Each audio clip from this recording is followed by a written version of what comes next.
Gazi TV, la chaîne du futur, la chaîne où il faut être restés tous authentiques. Bon, je vais mettre ma casquette. Il fait chaud. Bon, les gars, de quoi on parle? On parle de l'équipe de France. Bon, d'habitude, je fais le débrief avant tout le monde, mais j'ai vu que ça portait pas ses fruits, que vous en avez un peu en affiche. Donc j'ai dit, vas-y, c'est pas grave, maintenant je vais prendre mon temps, je vais faire mon débrief le lendemain, tant pis pour vous. Donc maintenant, on va parler de ce qui s'est passé hier, pardon, avec l'équipe de France. L'équipe de France qui s'impose, que je dise pas de bêtises, 4-1 contre la Norvège. C'était un match sympa à regarder, c'était pas mal. Il y a pas mal de choses à dire là-dessus. Notamment le fameux triplé de Dembélé en, je crois, 32 minutes. Ce qui lui a permis de d'égaler un certain record, comme par exemple d'égaler, que je dise pas de bêtises, Juste Fontaine et Kylian Mbappé, qui étaient avant lui les deux seules personnes à avoir inscrit un triplé en Coupe du Monde sous le maillot de l'équipe de France. Oui, c'est bien ça, Juste Fontaine et Kylian Mbappé. Je crois que c'est Juste Fontaine en 58 et bon, Kylian Mbappé, cette fameuse finale de 2022, il y a 4 ans face à l'Argentine. Donc c'est pas mal, c'est pas mal. Il y a beaucoup de choses à dire là-dessus. Pourquoi? Parce que déjà, ouais, je vous parle des histoires de records. Parce que voilà, c'est le troisième joueur de l'équipe de France à parvenir à inscrire un triplé en Coupe du Monde. Ensuite, il y avait quelque chose, autre chose d'important à signaler dessus. Désolé, je suis pas un ordinateur. C'est que bon bah ça me reviendra après, je crois. Mais c'est pas grave. En tout cas, je tenais à signaler que Kylian Mbappé a fait deux passes décisives sur les deux premiers buts de Dembélé, si je ne m'abuse. Le premier but, c'est sur une ouverture. On a Kylian Mbappé au niveau du rond central en contre-attaque, qui fait une superbe ouverture à Ousmane Dembouz. Dembouz qui arrive à contrôler le ballon, nous faire un petit tir du droit, petit filet opposé, 1-0. Ok, jusque-là, rien à dire. Ensuite, là, bien sûr, on est dans les 30 premières minutes, hein, parce que comme je vous ai dit, il a inscrit un triple en 32 minutes. Ensuite, deuxième but, pareil, passe de Mbappé. Bon, après, sur les passes décisives, c'est un peu litigé, parce que des fois, on dit passe décisive, mais celui qui reçoit le ballon, il fait un exploit de malade avant de marquer. Donc, ouais, ok, c'est considéré comme. De toute façon, moi, je suis pour. Hein. Ouais, ouais, qu'on considère comme passe décisive, mais des fois, c'est. Il y a passe décisive et passe décisive pour moi. Mais bon, c'est pas mal. De toute façon, on va pas retirer ça à Kiki. Il le mérite bien, ces deux passes décisives dans ce match, même s'il a pas marqué. Donc, oui, on a Kylian qui fait une deuxième passe à Dembouz. Dembouz qui nous fait son petit numéro en mode Robben ou en mode, tout simplement en mode au lycée. Mais après, c'est bien. Heureusement que Dembélé il a été décalé côté droit. On a mis. Ouais, parce qu'après, on n'a pas parlé de la composition de l'équipe, mais bon. On avait Olysée en 10, Dembélé à droite, Doua à gauche et Mbappé en pointe. Et après, sur les deux récupérateurs, on avait Chouameni et Koné. Et ce qui concerne la défense, on avait à droite, on avait Koundé, si je ne m'abuse, à gauche Hernandez, et en charnière centrale, Lacroix, Mécano. On a fait un peu respirer Saliba, d'ailleurs, bah, en plus Saliba, on le sait tous, il a des problèmes de dos, tout ça, bon bref.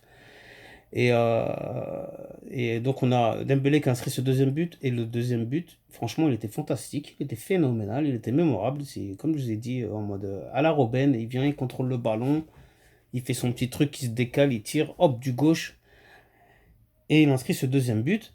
Et j'ai bien aimé sa célébration parce qu'au deuxième but, il court et il fait comme ça. Genre, ah, vas-y, vous allez parler maintenant encore, maintenant, allez, vas-y, fermez tous vos bouches. Dans le sens où, voilà, on l'a très bien su. Enfin, vous savez tous qu'il a été critiqué en disant oui, c'est le ballon d'or, mais on sait même pas trop quoi en faire. Est-ce qu'il a vraiment une utilité? Est-ce qu'il faut pas le mettre sur le banc, etc., etc.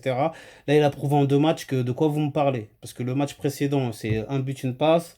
Et le match d'aujourd'hui, bah, c'est un triplé en 30 minutes. Donc, il a mis tout le monde d'accord. Donc, je pense que sa place, elle a assuré jusqu'à la fin de la Coupe du Monde. Bravo, bravo, Dembélé, tu t'es bien protégé.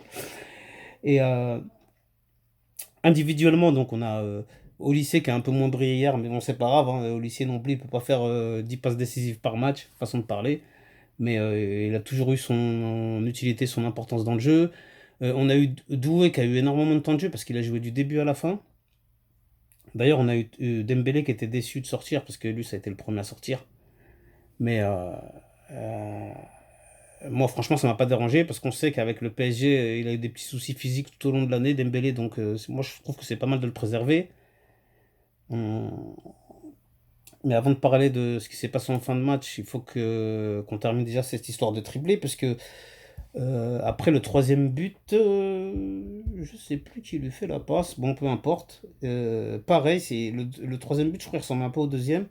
Pareil, il nous fait une rebelle, une lycée. Hop, hop, il est côté droit, il se met sur son pied gauche. Hop, contrôle extérieur gauche, contrôle extérieur gauche, frappe, pff, enveloppé, petit filet opposé. Ça y est, terminé, triplé. Bon, après là, c'est bon, là, il a... Et après, pareil, j'ai kiffé la célébration de Dembélé parce qu'il court, il fait comme ça. Un, 2, 3, c'est bien, moi, je vais le mettre à tripler là entre tout. Ouais.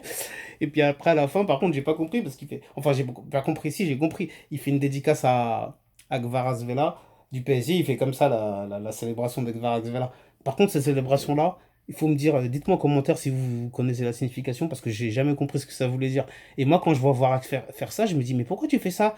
On dirait un truc de tox, quoi. Parce que surtout quand il fait sa célébration, pareil, il fait ça, ça, ça. Après, il fait ça, genre, je suis KO. Après, je me dis, mais dans quel sens il fait ça, en fait? Ou peut-être il veut dire, je les ai anesthésiés, je les ai endormis, je les ai éteints, je les ai. Je sais pas, mais bon. Dites-moi, vous, si vous avez une idée de ce que veut dire cette célébration de Gvara. En tout cas, j'ai trouvé ça sympa que Dembélé pense à son pote du PSG, lui fasse une petite dédicace sur sa célébration, tout en sachant que Gvara, il aurait pu postuler au Ballon d'Or, mais malheureusement, étant le meilleur joueur de la Ligue des Champions. Mais malheureusement, étant donné que son équipe ne joue pas la Coupe du Monde, bah, ça va être compliqué pour lui, ça va même être foutu.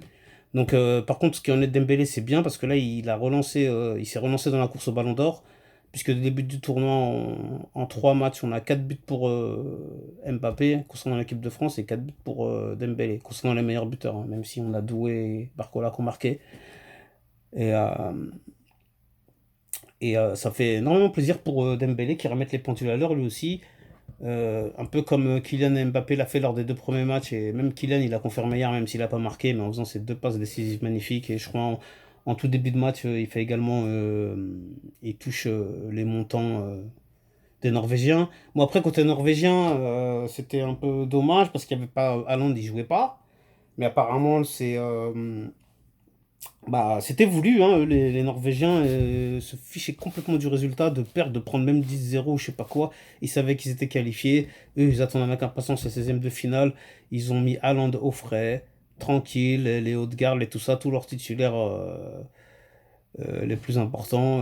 Ben, ils les ont pas fait jouer, ils ont fait jouer l'équipe B sans vergogne. J'ai dit, vas-y, amusez-vous, nous, il n'y a pas de problème. En tout cas, nous, on va réserver nos forces pour plus tard. Ce que je peux comprendre, franchement, je peux pas l'en vouloir en Norvégien. Eux, ils sont pas là pour jouer des matchs de prestige, ils sont là pour jouer une compétition et aller le plus loin possible. Donc, moi, si je serais à la place d'entraîneur norvégien, j'aurais peut-être probablement ou sûrement fait la même chose que lui, parce que vous doutez bien que c'est pas le même effectif. Nous, on a, s'il y a un problème avec Olysée, on peut rentrer Cherki. S'il y a un problème avec Dembélé ou Doué, on peut rentrer Barcola. S'il y a un problème en pointe, on peut rentrer Thuram ou Mateta. Donc, c'est pas du tout le. C'est pour ça que la France est d'ailleurs favorite, parce que c'est vrai que surtout offensivement, on a vraiment un effectif hors norme. Donc pour l'instant, l'équipe, elle est en train de répondre à toutes les attentes qu'on avait posées en eux. Donc c'est bien, c'est bien. Ça se finit donc sur un 4-1. À la fin du match, on a Doué qui met le quatrième but. On était à 3-1 et il met une tête d'ailleurs, c'est la première fois qu'il marque de la tête apparemment, je crois, je suppose, j'ai cru comprendre. Mais malgré ça me fait plaisir pour Doué parce qu'il a joué tout le match, il n'avait pas encore marqué. Et moi franchement, je le sens important dans l'équipe Doué. Je sens qu'il est indispensable à l'équilibre. Et c'est peut-être pour ça qu'il est resté autant de temps. Ou peut-être eux, ils ont les données physiques pour savoir que lui, il est frais, il va pas se claquer, il va pas. Enfin, même si on peut jamais prévoir ça, mais il a peut-être un peu plus de peps que ses autres coéquipiers.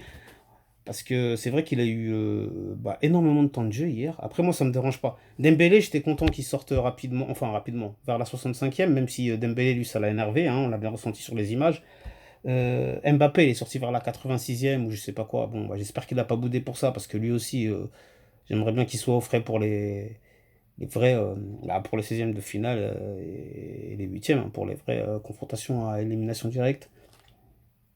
Qu'est-ce qu'on peut dire d'autre? Cherki, voilà, il est rentré vers la 65e. Bon, on était tous un peu déçus de ne pas voir Cherki titulaire, mais après, on sait que Didier Deschamps et son adjoint savent ce qu'ils ont à faire. En parlant de Didier Deschamps, je tenais à signaler que, évidemment, comme tout le monde, toutes les condoléances aux sélections de l'équipe de France qui vient de perdre sa mère, hein, si je ne m'abuse. Donc, paix à son âme et tous nos messages de soutien à lui, bien sûr, bien évidemment. Donc, j'espère que ce sera une force supplémentaire pour l'équipe de France pour aller au bout de leur objectif, pour aller au bout de leurs attentes, pour aller tout simplement au bout de cette Coupe du Monde et ramener la coupe à la maison. Inch'Allah. Bon, je vais m'arrêter là, sinon la vidéo sera trop longue. En tout cas, merci à tous de m'avoir suivi. N'oubliez pas, s'il vous plaît, de liker, de vous abonner si vous ne l'êtes pas, parce qu'à chaque fois que je regarde dans les statistiques, la plupart des gens, vous venez regarder, vous vous abonnez jamais, je comprends pas pourquoi. Donc, s'il vous plaît, faites-le pour soutenir la chaîne, ou au moins liker, faites un truc, faites quelque chose, faites un commentaire, j'en sais rien. Bon, voilà, en tout cas, merci à tous de m'avoir suivi. Prenez bien soin de vous et de vos proches. Que Dieu vous protège. Amin, amen, shalom, pas de à bientôt. Ngazi TV, la chaîne du futur, la chaîne il faut être. Restez tous authentiques. Passe le message à ton voisin, cousin. Bon, j'espère que j'ai rien oublié. Et puis, si j'ai oublié quelque chose, tant pis, on en reparlera la prochaine fois. Allez, à bientôt tout le monde. Merci. Ngazi TV, n'oubliez pas.